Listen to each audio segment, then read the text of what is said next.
이 영상에서는 여러분들이 강의들을 들으면서 부여받는 과제를 어떻게 수행하고 저장하고 제출할지 알려주겠습니다. 각 강의에서 오픈 강의 링크를 받을 텐데요. 그 링크를 붙여넣기 한 다음 학습을 합니다.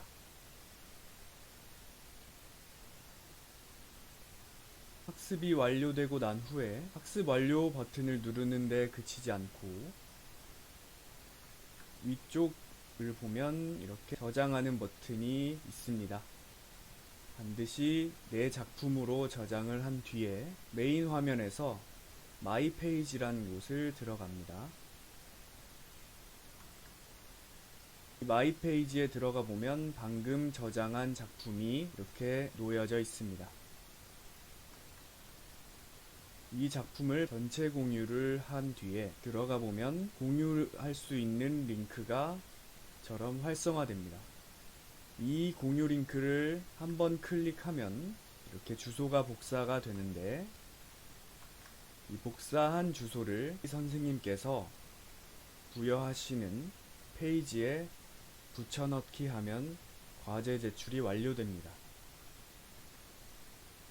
모든 강의에서 과제가 부여될 예정이므로 과제를 수행하고 나서 반드시 그 페이지에 제출하시기 바랍니다.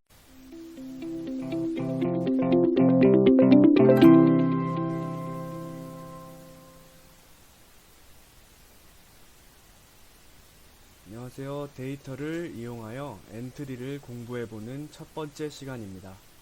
이번 시간에는 코로나19 데이터를 활용해서 그래프를 그려보고 그 그래프를 바탕으로 코로나19를 예방할 수 있는 수칙을 다시 한번 알아보는 코딩을 같이 해보도록 할게요.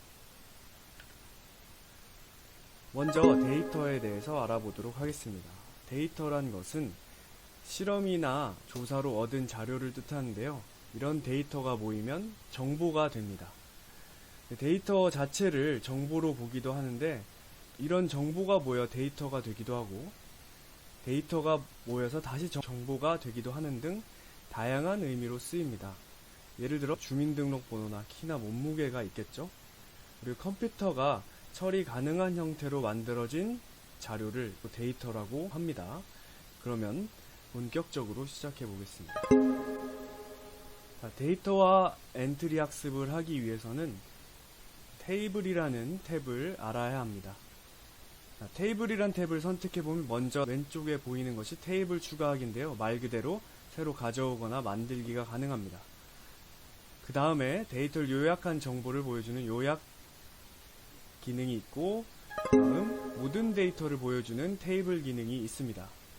마지막으로 차트 기능이 있는데 어떤 그래프로 나타낼지 선택하고 데이터를 그래프로 변형시켜 보여줍니다.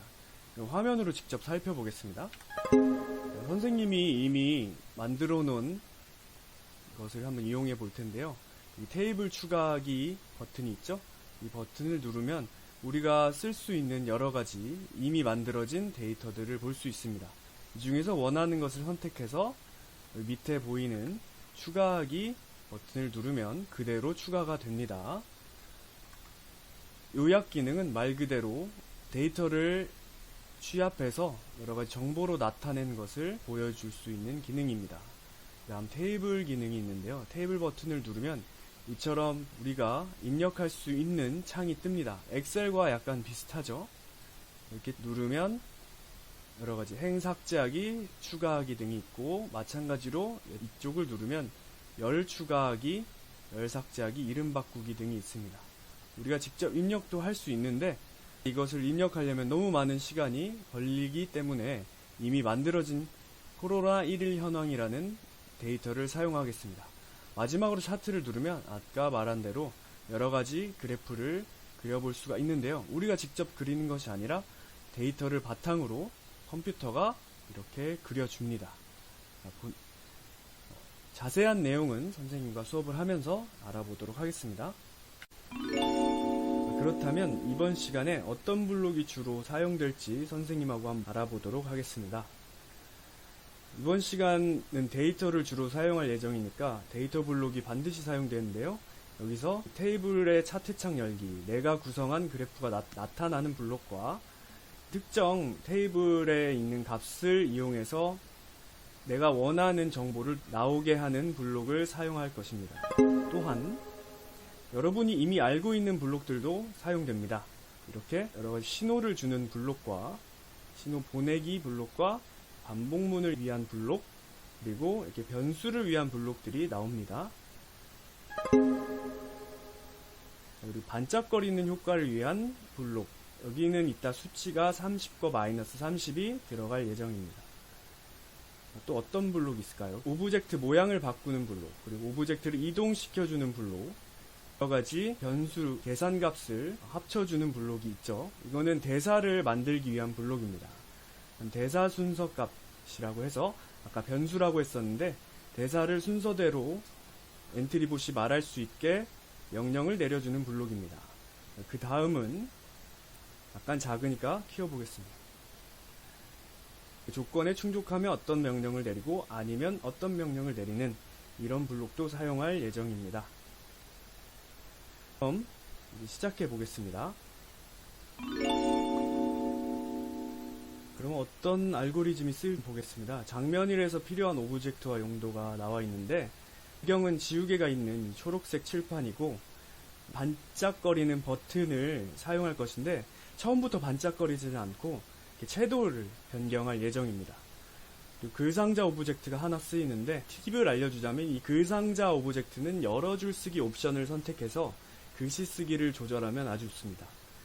장면 1은 이번 시간에 잘 알아두면 다음 시간부터는 복사 붙여넣기를 해도 될 정도로 유사합니다. 화면에서 한번 볼게요. 먼저 오브젝트 중에 칠판을 넣어 보도록 하겠습니다. 칠판을 검색해서 세 번째 지우개가 놓여있는 칠판을 선택해 볼게요. 선택을 하고 추가를 하면 나오는데 화면에 맞게 늘려주면 됩니다. 그 다음 필요한 글상자 오브젝트인데 여기 플러스를 누르면 위에 탭을 보다 보면 세 번째 글상자가 있습니다. 여기에 말했던 대로 여러 줄 쓰기로 하면 됩니다. 코로나19 데이터 활용하기라는 적용을 누르는데 지금 배경이 이렇게 돼버렸는데 이 배경을 바꿀 수 있는 방법이 있습니다. 다시 글상자를 눌러서 맨 오른쪽에 페인트 모양의 아이콘이 있습니다. 이걸 누르면 체크되어 있는 게 있죠. 이거를 한 번만 클릭하면 취소선이 뜨면 이렇게 빨간색으로 됩니다. 그러면 배경이 없어졌죠. 그 다음 글자 크기를 바꿔주고 글자의 색을 바꿔볼게요. 왼쪽에 이 아이콘을 누르면 흰색을 선택하는 게 좀 어렵다면 이렇게 명도 올려주면 흰색으로 바뀝니다. 그 다음 오브젝트로는 시작 버튼이라는 것이 있습니다. 시작을 누르면 하나가 나오는데 이 시작을 추가해 보겠습니다. 문제는 이게 다음 모양이 없다는 것인데 이거는 어떤 식으로 만들면 되냐면 복제를 누르고 이렇게도 좋아요. 빨간색으로 그냥 칠해버리는 것입니다. 눌러서 채우기 색상을 빨간색으로 해서 칠해버리면 이래도 반짝거리는 효과를 줄 수가 있습니다. 정석대로 하자면 일부 영역 선택이라는 것이 있습니다. 일부 영역 선택을 누르고 영역의 채도를 낮춰줘도 됩니다. 채도를 낮춰주면 마치 햇빛이 여기에 비치는 것처럼 색이 옅어지죠. 이런 식으로 채도를 낮춰주면 반짝거리는 효과를 줄 수가 있습니다. 이제 코딩을 해볼 텐데요. 이 블록 코딩을 하는 탭으로 돌아가서 시작 쪽을 가보면 시작하기 버튼을 클릭했을 때가 있습니다. 이게 무엇인지는 대부분의 학생이 알고 있을 텐데 이 버튼입니다. 이 버튼을 누르는 블록을 넣었고요. 그 다음 반짝거리는 효과를 줄 텐데 이렇게 흐름 탭에서 계속 반복하기를 꺼내옵니다.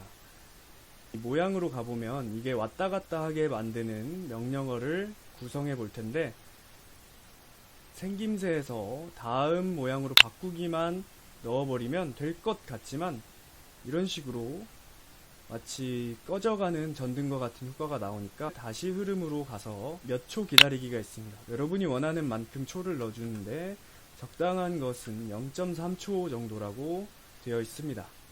0.3초 정도를 기다리게 만들면 반짝거리는 거 보이죠?